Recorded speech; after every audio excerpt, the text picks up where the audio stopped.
Adam jumper ক্যাচটা যদি ধরে ফেলা দিতে পারতো তানজিম তামিম, তাহলে বাংলাদেশ ম্যাচটা জিততো। হ্যালো ভিউস, আসসালামু আলাইকুম।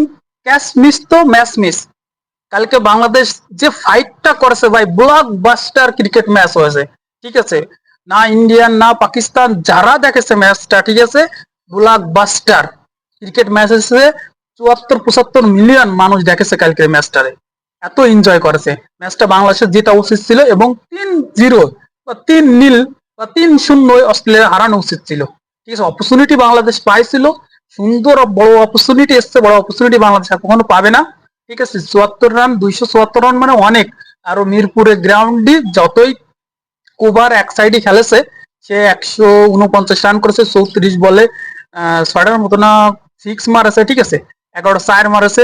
তো একাই, ঠিক আছে, ম্যাচটা টাঙিয়ে নিয়ে গেছে অস্ট্রেলিয়া। কিন্তু বাংলাদেশের বোলিং লাইনে শরীফুলের, ঠিক আছে, 48তম ওভারে যে ক্যাচটা উঠেছিল, সে 2টা উইকেট পাইছে, তার তো হ্যাটট্রিক হয়ে যেত।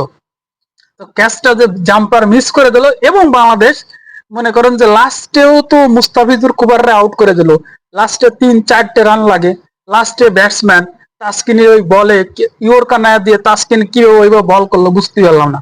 ঠিক আছে, তো যাই কিছু বলেন, সমালোচনা আলোচনা, বাংলাদেশের যে ম্যাচটা জিতা উচিত ছিল এবং বাংলাদেশ যেহেতু 3-0 হতো, তো হোয়াইট আসে কলঙ্ক একটু লাগাই দিতে পারতাম অস্ট্রেলিয়ার গায়ে, তাদের হিংসামি। কিন্তু আমরা রেস্ট দিছে নাইট রানারে, সেই জায়গায় শরীফুল আছে, শরীফুল 6 উইকেট নেছে, যে আনবিলিভেবল বোলিং করেছে শরীফুল। সবাই তো আমাদের বাংলাদেশের বোলিংটা ওড়তেছে। আবার হ্যাটট্রিক সিক্স খাইছে তাসকিন। ঠিক আছে, এদিকে কোনো সমস্যা নেই, একদিন খারাপ বল হতেই পারে, স্বাভাবিক। এবার আসি মুসাদ্দেককে নিয়ে। মুসাদ্দেকের যে কামব্যাক সিরিজে আইসে সে মনে করেন সিরিজ সেরা। এটা মনে করেন যে ভাষায় প্রকাশ করার মতো না। ঠিক আছে, তার ফাইট ব্যাক, 51 বলে 54 রানের 100-র উপরে স্ট্রাইক রেটে রান করেছে। কোনো সময় সোলো ব্যাটিং করিনি 3টে ইনিংসের ভিতরে। প্রথম ম্যাচে সেই ম্যাচ জিতেছে, তার যে 86 রানের আনবিলিভেবল ইনিংস। তারপরে কালকেরা লিটন তো 58 রান করেছে। ঠিক আছে, একটু বল বেশি খাইছে, 74টা না 78টা। তারপরে আছে হৃদয়, 88 বলে 83 রানের যে সুন্দর ইনিংস। টোটাল মিলে বাংলাদেশে একটা ভালো পজিশনে ছিল, কিন্তু ম্যাচটা আনফর্চুনেটলি আমরা হারিয়ে গেছি। একটা উইকেটে হারিছি অস্ট্রেলিয়ার কাছে, এটা খুব খারাপ লাগেছে। কিন্তু আমার একটা প্রশ্ন ছুড়ে দিয়ে যাচ্ছি, ঠিক আছে, কেন ঋষাদরে খেলানো হলো না? ঋষাদরে একটা ম্যাচ কেন খেলানো হলো না? এই যে লেগ স্পিনার নিয়ে অবহেলা, যে জায়গায় মেহেদি মিরাজ মানে ইনজুরিতে আছে, সেই জায়গায় ঋষাদরে খেলাই দিও।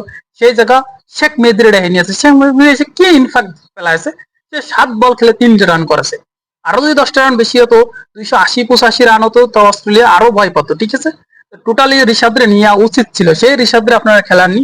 যে ঋষাদ অস্ট্রেলিয়ায় যায়, অস্ট্রেলিয়া বর্ষসেরা প্লেয়ার হয়, মানে বিগ ব্যাশের, সেই ঋষাদরে একটা ম্যাচ চান্স পায় না। এটা খুব দুঃখজনক।